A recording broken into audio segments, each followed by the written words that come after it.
The topic today is Universe 25 by John Calhoun.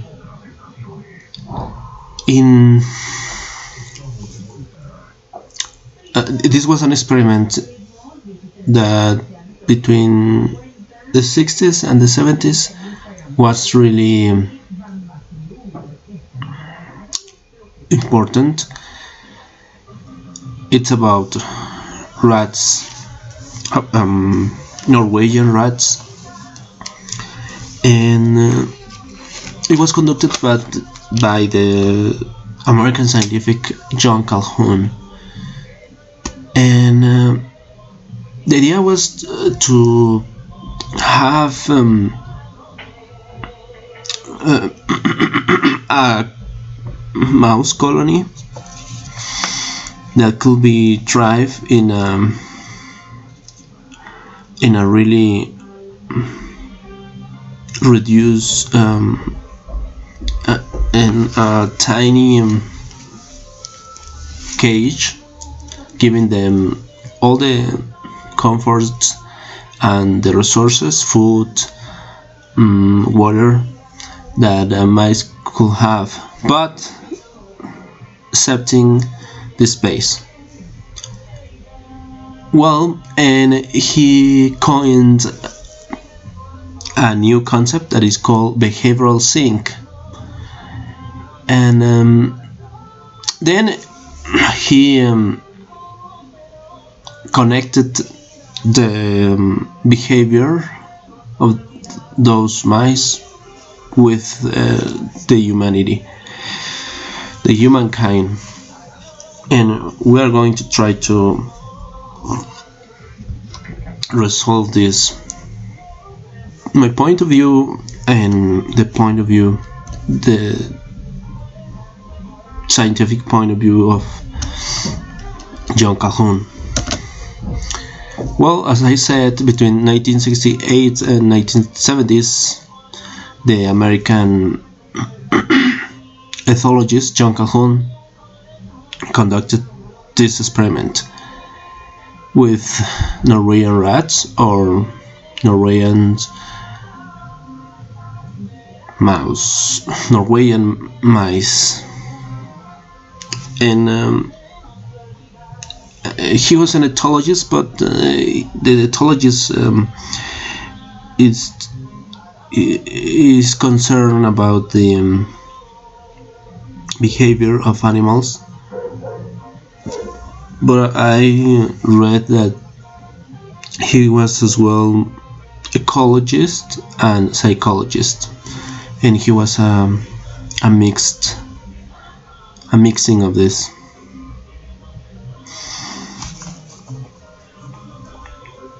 And he was considering what will happen to a mouse colony if giving them all the resources, all the water, all the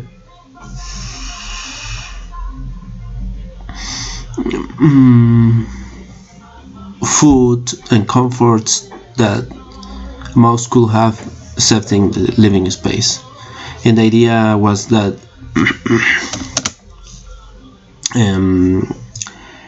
he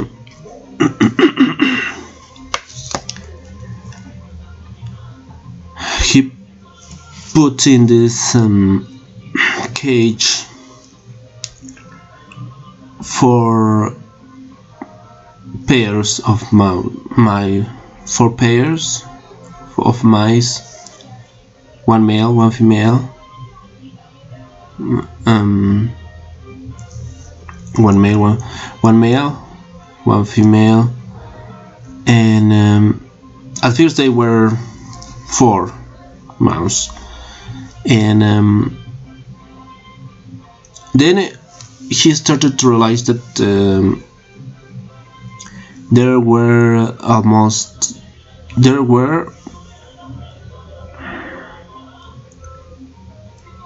4 phases, and here we have the stages of the experiment. the first was the strife period, when Calhoun placed these mice in that cage.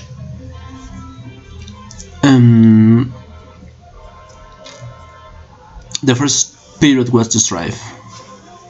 Mice get used to their new environment and they started to mate, have progeny.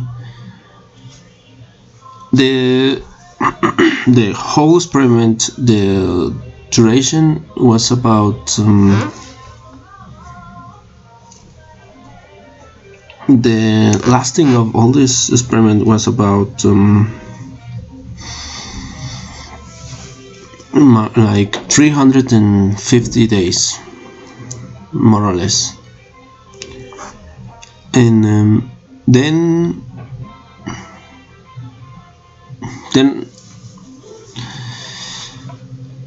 the second period was the exploit period. Population doubled by a constant period of time, and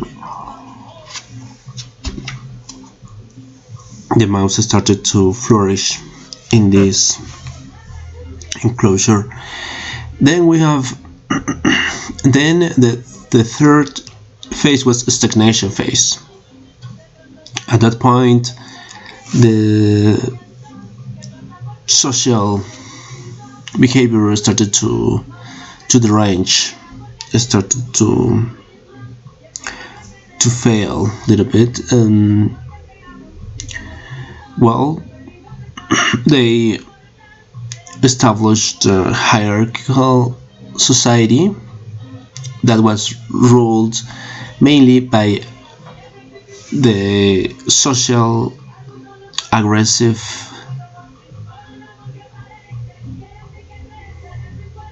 mice.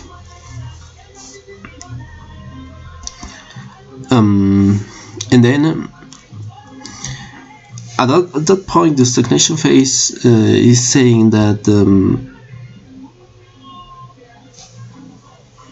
the social behavior in that experiment of the experiment in that colony, mouse colony, was affected because they established hierarchical society where the aggressive were the alpha in this case. Then they had the beta and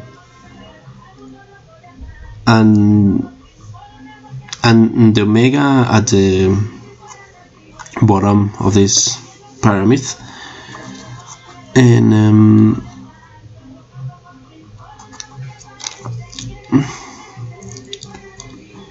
then the rates of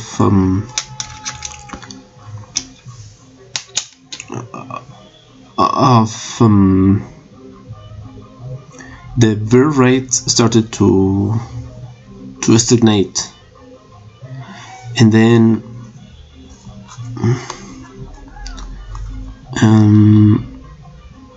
well, in here this is the actually the where John Calhoun coined the concept that is this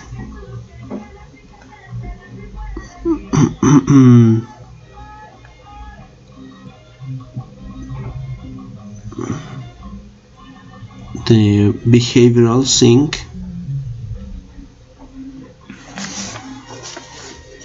and it says that is this behavioral sink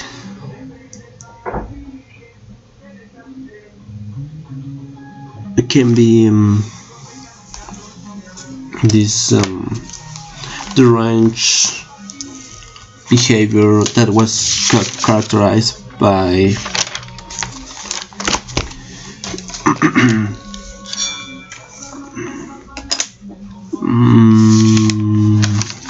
aggressive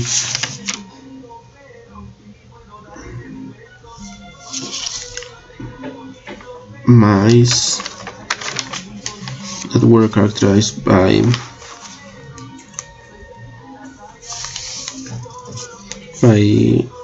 hypersexuality, homosexual tendencies, and at this point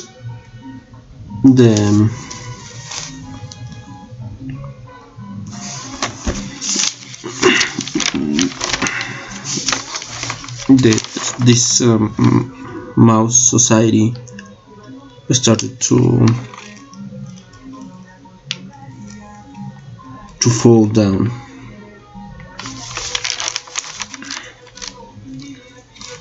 And actually this is where John Calhoun found this concept, and then he extrapolated with humans. Then the fourth phase was the death phase. At this point the mortality rate increased rapidly, and the birth rate decreased, and at that point the majority of mice started to be really egocentric or egotistical. They started to be only concerned about themselves, and they were really egotistical. And the final phase was the second death. Mice didn't have any desire to mate and had lackadaisical lives. They were just concerned about eat, sleep, and they had no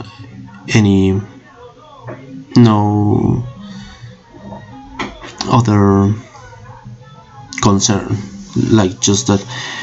And eventually at that point emerged a new characterized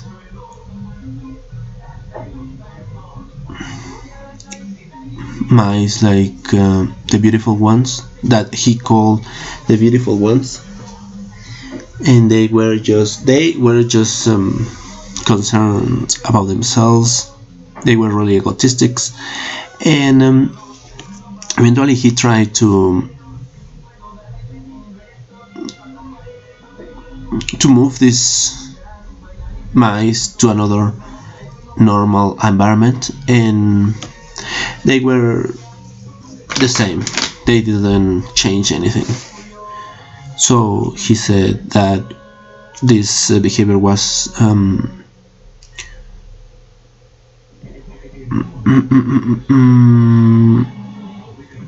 it could be forever.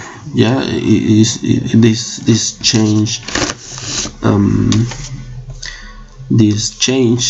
was really cemented in their minds, and with no possibility of change. And the conclusions, these conclusions, I found them on internet. Their sources were, they are going to be below, if you want to read those sources. And I think here, and this is my personal opinion, that the doctor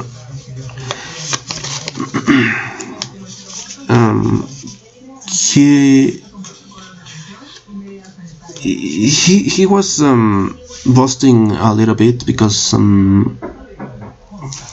comparing rats with humans is not the same.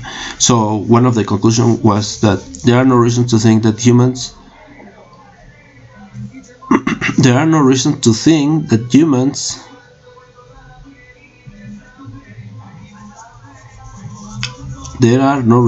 that humans are like mice. So in this case, he is appealing to something that that is like a negation, but it's not a fact. And at least in my point of view, in my perspective, I will say that we could not compare animals with mice, animals, even with species. Humans we are a different kind of species, a cultural species, and then there are no. I think it's unfair, right? But actually,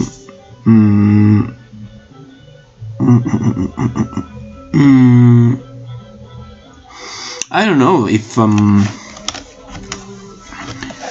we could you imagine that we could make an experiment like that with humans? Really, that would be fine, right? How about if a wealthy man could make a wealthy person could make this experiment with the humans, right? I think, but I think we'll live at the same path.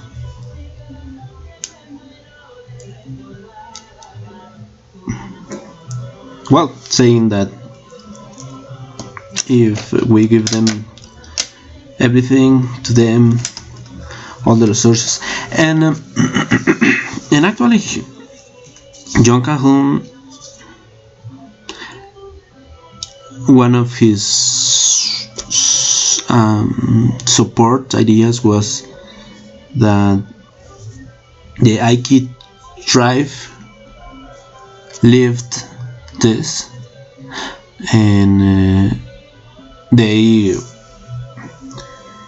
were deranged at the final stage, as if they were the mice in this experiment.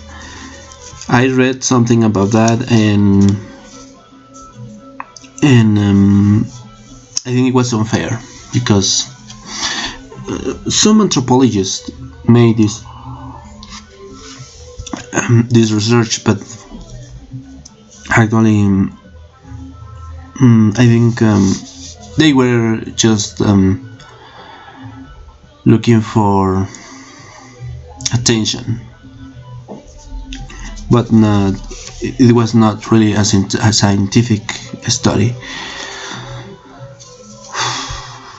But actually it could be really dangerous, really dangerous, if we could have this experiment with humans, but the same experiment, not an experiment like the capitalism where we are, because it's not the same,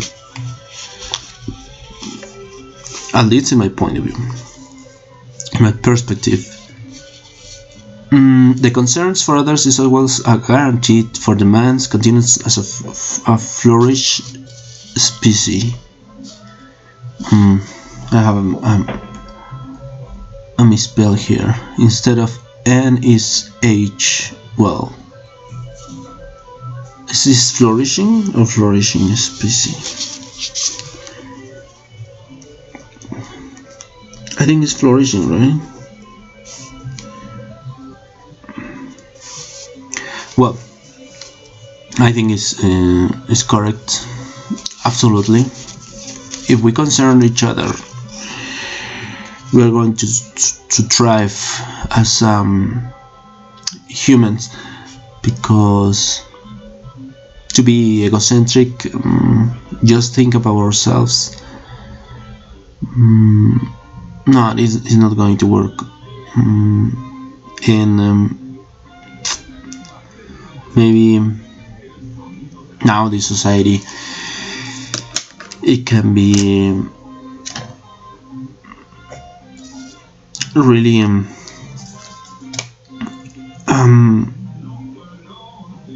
close, like in this bubble that everybody is on internet, on and now with the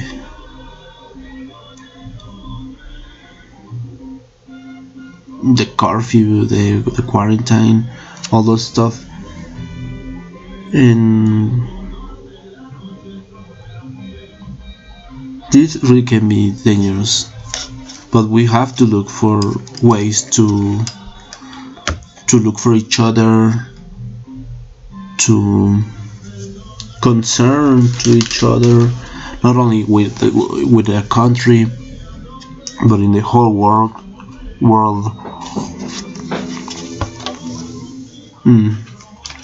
Anything is correct. And the other conclusion was that overpopulation could be prone to behavioral sink. Behavioral sink, as you remember, is all these behaviors that are deranged, like to be really aggressive, to have homosexual tendencies, to be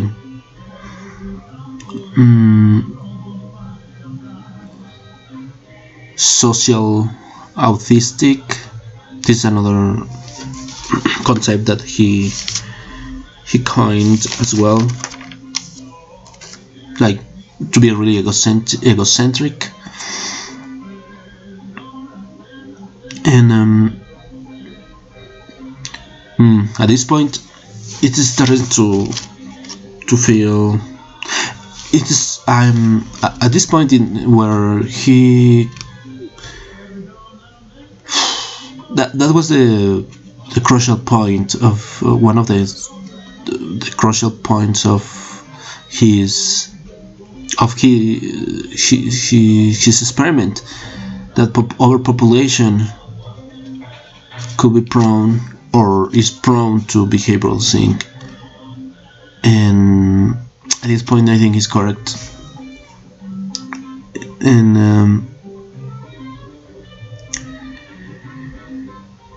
it's correct because you can't think that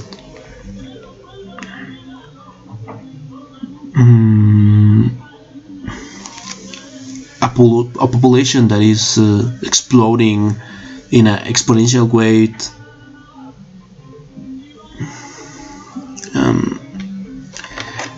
it really could be dangerous for the environment, for the resources. And even when in his experiment he was providing all the resources, but actually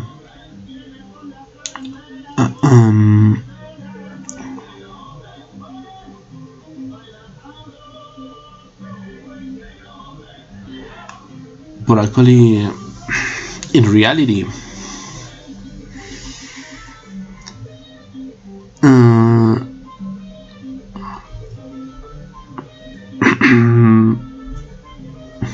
the overpopulation could be dangerous, and could lead to a massive extinction. And it's true that the overpopulation can lead to a behavioral, quote unquote, behavioral thing in the society. mice at the last stage of the experiments, the beautiful ones, never got used to a normal behavior. They remain as social autistics. Yeah.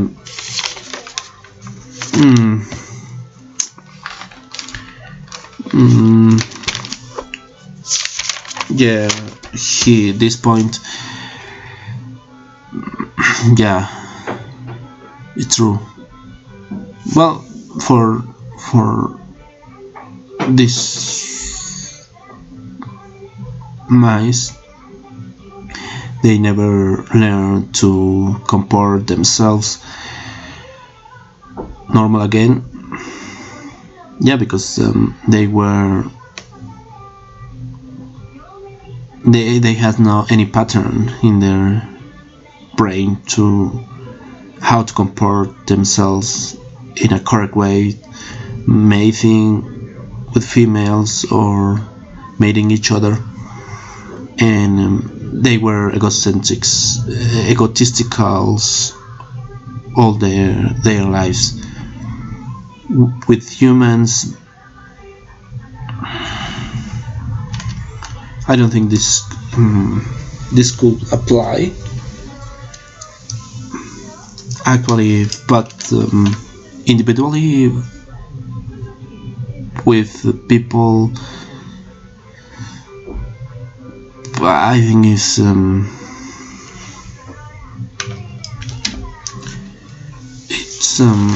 something that everybody knows, that if people in his individuals in his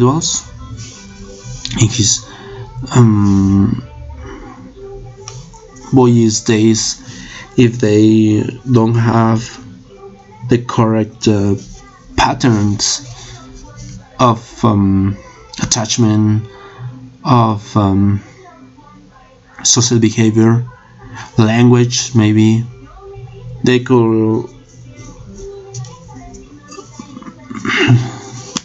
lose all these skills, and I think it's right. And then one of my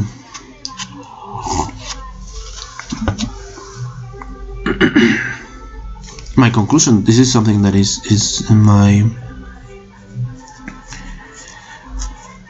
point of view that I was thinking.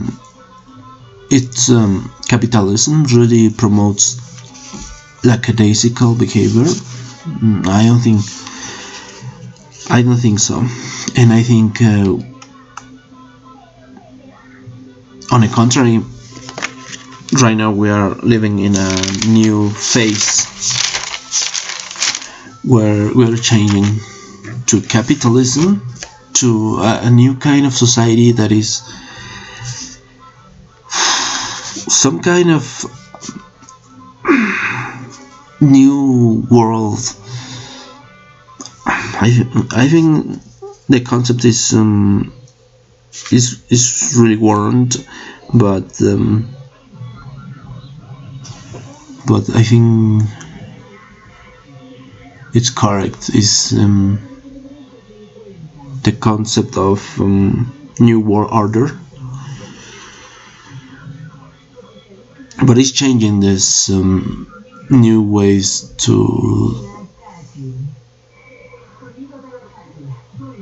of behaviors that as a humans we are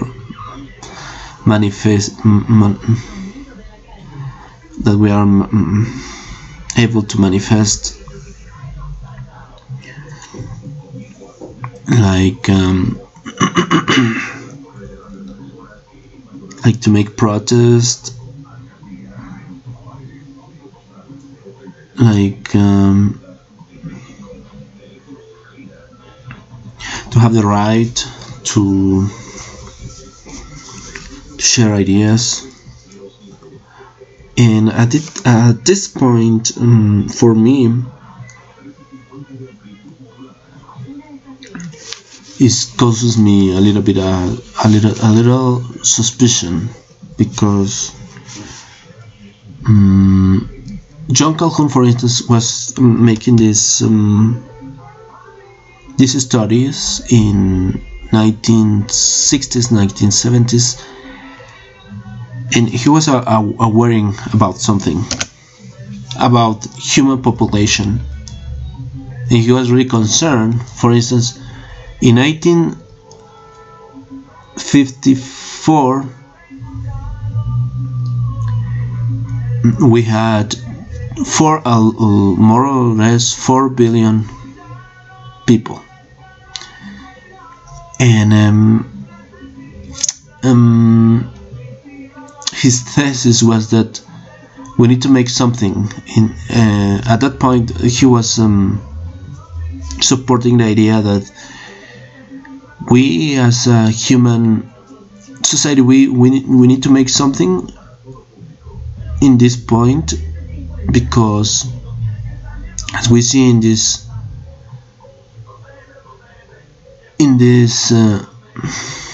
charter that was made by the UN World Population Prospects 2019,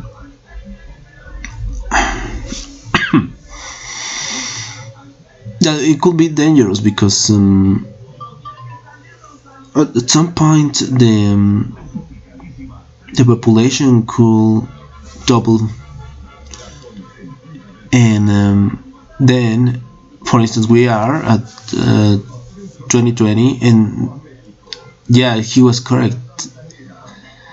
His predictions were that in some point in the future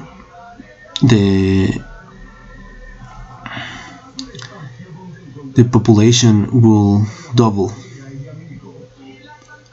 and then if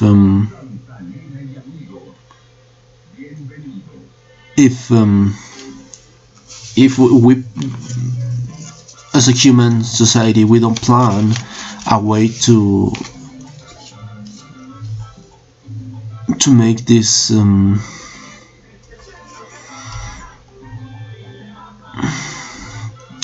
this curve low or change, we could be in a hazard path, because at that point the resources could really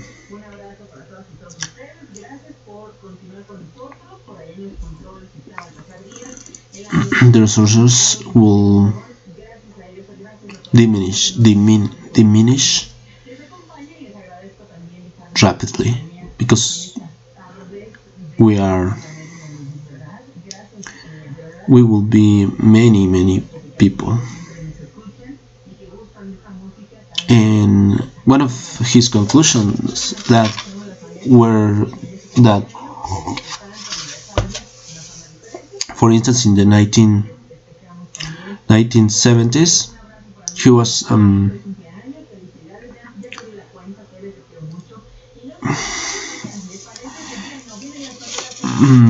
touting of the familiar planification, because it's really important that if we just have the same tendency as when we had in the 1970s, in 20s, in the 2020s, and then the curve moves high and high, then it will be really hard, and eventually it could be dangerous for the planet. And he had a point there, because it's true. Then we have to think and how to could really make familiar planification, and be really conscious about the environment, the resources, water, energy, because the idea that he was preoccupied, his idea that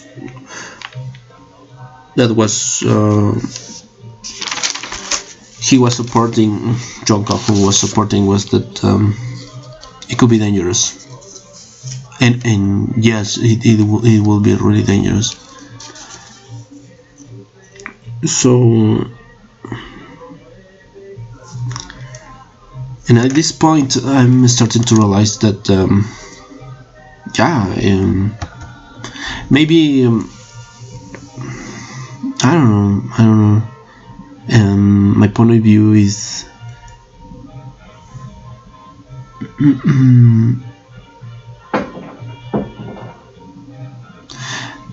that he's correct. He's correct, and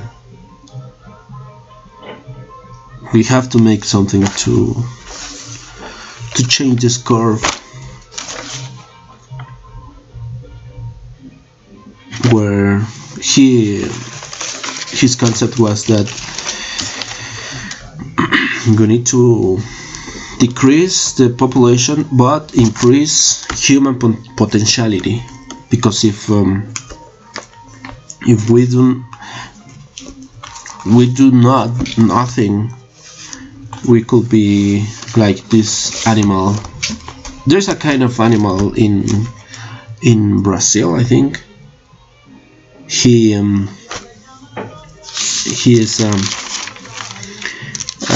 lungfish. His fish has lungs, but he has gills as well, and he stays in the water, but when the water dried out, he encloses in a kind of bubble, and it could be there for years. Then the rain, he could live there actually eating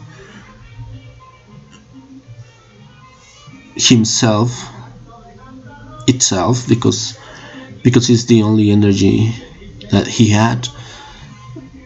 But when he started in the environment, when it starts to rain again, he looks for a way to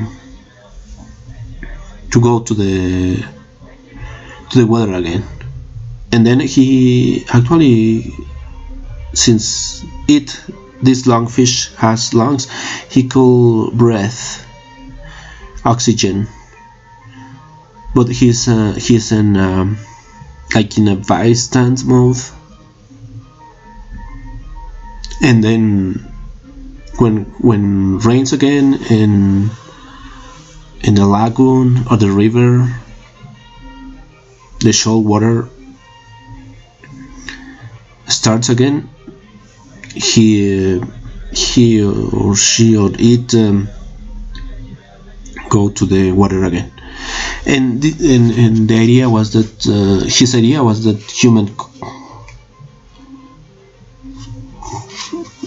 at its point the evolution ceased out, or then if something like that happens to humans, we could be like this lungfish. And yes, I think he's correct. He has a point there.